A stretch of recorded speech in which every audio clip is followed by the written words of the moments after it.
India market invest মাইন্ডসেটে আপনাদের স্বাগত। যারা চ্যানেল নতুন এসেছেন তাদেরকে হলো প্লিজ চ্যানেলটাকে সাবস্ক্রাইব করবেন, লাইক করবেন, বেল আইকনটা প্রেস করবেন, তার সাথে অল বাটনটা প্রেস করবেন, তার নোটিফিকেশনটা কিন্তু সঙ্গে সঙ্গে আপনাদের কাছে গিয়ে পৌঁছাবে। বিডিএল অর্থাৎ ভারত ডাইনামিক লিমিটেড, তো এই কোম্পানিটাকে দেখলে দেখা যাবে। দেখুন আজকের দিনে কোম্পানিটা কী হয়েছে। আজকের দিনে কিন্তু কোম্পানিটা 12% আপসাইড মুভমেন্ট দেখিয়েছে। দেখুন মার্কেট ওপেন হওয়ার সঙ্গে সঙ্গে কোম্পানিটা কিন্তু রকেটের মতন উপরে এসছে এবং একসময় কিন্তু 15%-এর ওপরে চলে গেছিলো, সেখান থেকে কিছুটা নিচে নেমেছে। নিচে নেমে বলতে পারেন 12%, 12.5% কাছাকাছি এখনও পর্যন্ত কোম্পানিটা ট্রেড করছে। তো এই কোম্পানিটা কালকে ক্লোজ হয়েছিল 2800, তো সেখান থেকে কিন্তু অনেকটা ডিসকাউন্টে চলছে। ব্যাপারটা কী হয়েছে দেখুন, আমরা 5 দিনের চার্ট দেখলে দেখতে পারবো। 5 দিনের চার্ট হঠাৎ করে কোম্পানিটা এত শার্পলি পড়েছে এবং পড়ার পরে আবার 15%, 12% মতন আপসাইড মুভমেন্ট দেখাচ্ছে। তো স্যার এই কোম্পানিটার কিন্তু আজকে এক্স ডেট 24শে মে আজকে হচ্ছে কোম্পানিটার এক্স ডেট, যেখানে কোম্পানিটা 1:2 অর্থাৎ একটার বদলে দুটো শেয়ার পাওয়ার কথা ছিল। তো আজকে এক্স ডেট, স্যার, তাই কোম্পানিটা হাফ হয়ে গেছে, অর্থাৎ 2400 থেকে 1400 থেকে কিন্তু কোম্পানিটা ওপেন হয়েছে। দেখলে দেখতে পারবেন, দেখুন আজকে ওপেন হয়েছে কত, 1434-এ। তো 2800 থেকে কিন্তু হাফ হয়ে গেছে, যার জন্যই এরকম একটা চার্টের মধ্যে দেখা যাচ্ছে। তো স্যার ঘাবড়ানোর কিছু নেই, আপনার এখনও একটা শো করছে, তো পোর্টফোলিওতে দেখাচ্ছে হয়তো অনেকটাই মাইনাসে রয়েছে, প্রায় 28-30% মাইনাসে রয়েছে। তো 28-30% মাইনাস মানে এই নয় যে আপনার ওটা মাইনাস হয়ে গেল। মোটামুটি 10 থেকে 12 দিন কি 15 দিন কি 1 মাসের মধ্যে আপনার যে বোনাস শেয়ারটা সেটা কিন্তু আপনার ডিম্যাট অ্যাকাউন্টে চলে আসবে অটোমেটিক্যালি। তো স্যার এর জন্য কিন্তু কোম্পানিটা আজকে প্রায় 12.5% মতন কিন্তু একটা আপসাইড মুভমেন্ট দেখাচ্ছে। তো স্যার কোম্পানিটা কী কাজ করে দেখুন স্যার, ডিফেন্স সেক্টরের কোম্পানি, এবং কোম্পানিটা কী কাজ করে সেটা যদি জানেন তাহলে কিন্তু এই কোম্পানি নিয়ে আপনি লং টার্মের জন্য চিন্তা ভাবনা করতে পারেন, যেখানে কোম্পানিটার প্রাইস কিন্তু অনেকটা হাতের নাগালের মধ্যে চলে এসছে।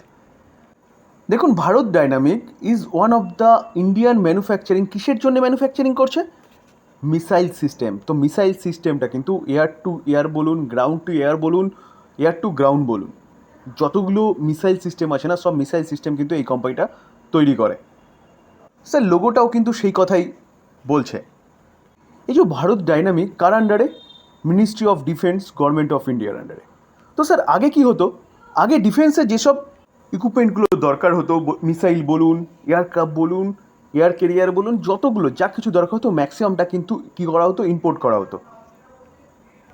এখন কিন্তু গভর্নমেন্ট তার স্ট্যান্ডটা পুরো চেঞ্জ করে দিয়েছে, মেক ইন ইন্ডিয়া বা আত্মনির্ভর ভারতের ওপর জোর দিয়েছে, এবং দেশেই কিন্তু এই ইকুইপমেন্টগুলো তৈরি হচ্ছে। তো আপনি এয়ার টু এয়ার বলুন, গ্রাউন্ড টু এয়ার বলুন, বা এয়ার টু গ্রাউন্ড বলুন, তো যতগুলো মিসাইল সিস্টেম তৈরি করছে না, তো ম্যাক্সিমাম কিন্তু অর্ডার এই কোম্পানিটা পাচ্ছে।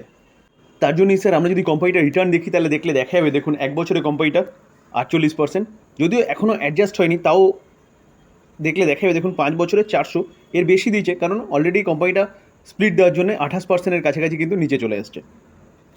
তো দেখলে দেখা যাচ্ছে, দেখুন ম্যাক্সিমাম চার্ট প্যাটার্ন দেখলে দেখা যাবে 300%। কোম্পানিটা যে রিটার্নটা না, সেই রিটার্ন কিন্তু মোটামুটি 2021-এর পর থেকে এসছে, কারণ 2021-এর পরে ইউক্রেন রাশিয়া যুদ্ধের পরেই কিন্তু গভর্নমেন্ট তার স্ট্যান্ডটাকে চেঞ্জ করে দিয়েছে।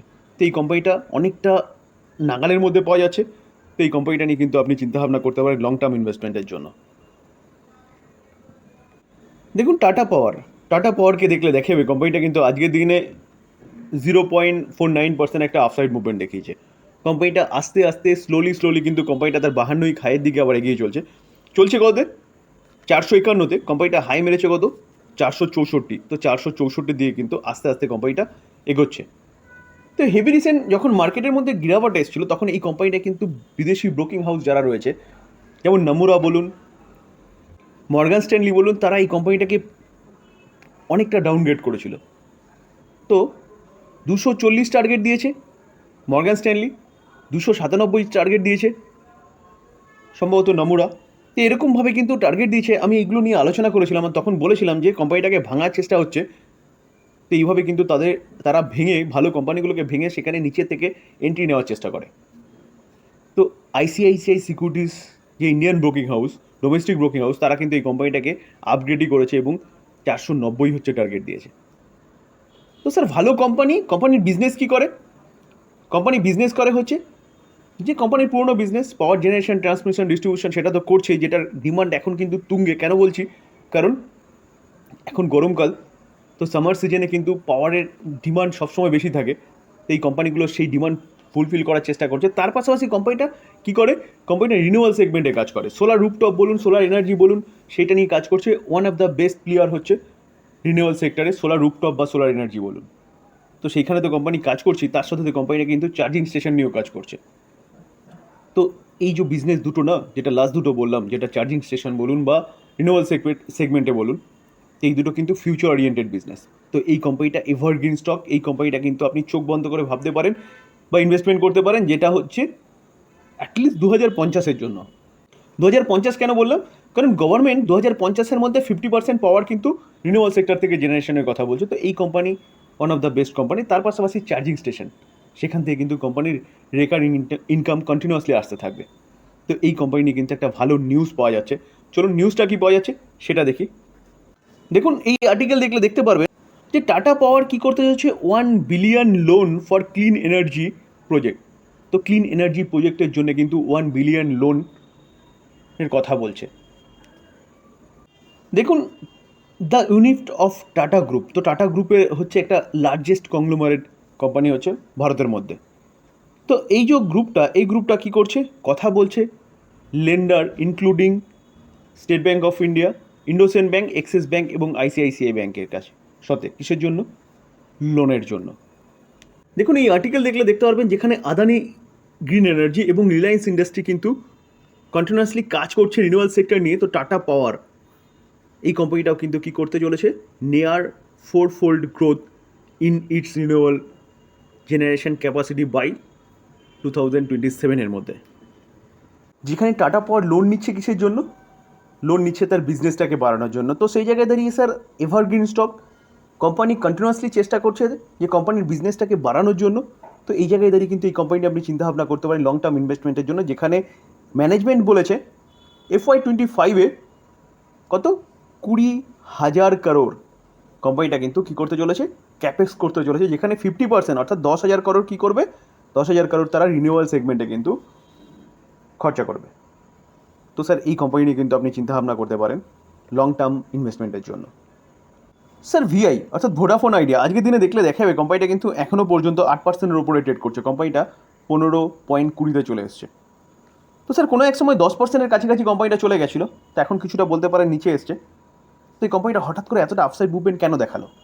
দেখুন, কিছুদিন আগে আমরা দেখেছিলাম কোম্পানিটা এফপিও এনেছিল, যেখানে এফপিওর মাধ্যমে কোম্পানিটা ফান্ড রাইজ করেছে তার বিজনেসটাকে বাড়ানোর জন্য, পুরনো বিজনেসটাকে সেট আপ করার জন্য এবং তার পাশাপাশি 5G নিয়ে কাজ করার জন্য। তো কোম্পানি এফপিও কিন্তু ফুলফিল সাবস্ক্রিপশন হয়েছে। তো এবার কোম্পানি কী করছে, কোম্পানি তার ফিউচার প্ল্যান করছে কীভাবে বিজনেসটাকে আরও গ্রো করা যায়। তো যদিও বা কোম্পানির কিন্তু আরও ফান্ডের দরকার বিজনেসটাকে ভালো মতন গ্রো করার জন্য বা কম্পিটিশনে আসার জন্য এয়ারটেলের সাথে বা জিওর সাথে। তো কোম্পানি চেষ্টা করছে। তো সেই জায়গায় দাঁড়িয়ে স্যার একটা দিগ্গজ ব্রোকিং হাউস এই কোম্পানি নিয়ে কিন্তু বুলিশ, এবং তারা টার্গেট দিচ্ছে, ব্যাপক বড় টার্গেট দিচ্ছে। চলুন সেটা একটু দেখে নিই। দেখুন, ভোডাফোন আইডিয়া স্টক জাম্প করেছে 9%। ইউবিএস হচ্ছে একটা ব্রোকিং হাউস, তারা কিন্তু আপগ্রেড করছে এবং তারা বলছে কি কারেন্ট মার্কেট প্রাইস থেকে এই কোম্পানিটা 80% আপসাইড মুভমেন্ট দেখাতে পারে। ভাবতে পারছেন 80%। এই যে টার্গেটগুলো দেওয়া হয় না, সেটা কিন্তু 1 বছরের জন্য দেওয়া হয়। তো এই টার্গেট দেওয়ার পরেই কিন্তু মার্কেটে এরকম একটা ভূমিকম্প এসছে ভোডাফোন আইডিয়ার মধ্যে। আগে ইউবিএস কী ছিল, নিউট্রাল রেটিং দিয়েছিল, সেখান থেকে কিন্তু এখন বাই রেটিং দিচ্ছে। তো স্যার ইউবিএস ব্রোকিং হাউস তারা টার্গেট তো দিচ্ছে 80% ওপরে।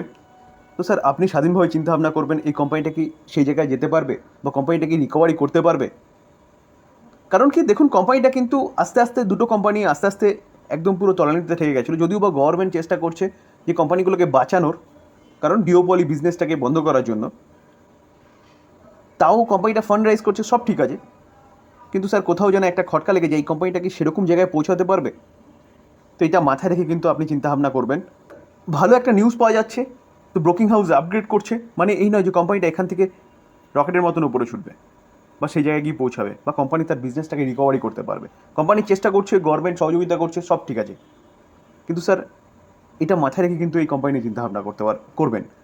তবে একটা জিনিস করতে পারেন, খুব সামান্য পরিমাণ অ্যামাউন্ট নিয়ে এই ট্রাই করতে পারেন, কারণ প্রাইস কম আছে। তো লামসাম অ্যামাউন্ট নয়, বিশাল বড় একটা অ্যামাউন্ট সেটাও বলছি না। যদি খুব ইন্টারেস্ট থাকে তাহলে সামান্য অ্যামাউন্ট নিয়ে কিন্তু এই কোম্পানি নিয়ে আপনি চিন্তাভাবনা করতে পারেন। যেই অ্যামাউন্টটা ডুবে গেলে আপনার তেমন কিছু যায় আসবে না আপনার পোর্টফোলিওতে বা আপনার জীবনে। স্যার ডিসক্লেমার দিয়ে রাখি, আমি কোনো বাই সেল রেকমেন্ডেশন দিইনি। যতগুলো কোম্পানি নিয়ে আলোচনা করলাম সব কটা কোম্পানি নিয়ে খুব ভালো ভালো নিউজ পাওয়া যাচ্ছে, সেগুলো আপনাদের সামনে তুলে ধরার চেষ্টা করলাম। তার পাশাপাশি কোম্পানি নিয়ে সামান্য কিছু অ্যানালাইসিস করার চেষ্টা করলাম। তো এটাকে বাই সেল রেকমেন্ডেশন নেবেন না। যদি বাই করেন বা সেল করেন পুরোপুরি নিজের ডিসিশনে করবেন। আলোচনা এই পর্যন্ত। যদি আলোচনা ভালো লাগে আর চ্যানেল নতুন এসেছেন তাদেরকে প্লিজ চ্যানেলটাকে সাবস্ক্রাইব করবেন, লাইক করবেন, বেল আইকনটা প্রেস করবেন, তার সাথে অল বাটনটা প্রেস করবেন, তার নোটিফিকেশনটা কিন্তু সঙ্গে সঙ্গে আপনাদের কাছে গিয়ে পৌঁছাবে। থ্যাংক ইউ, ভালো থাকবেন।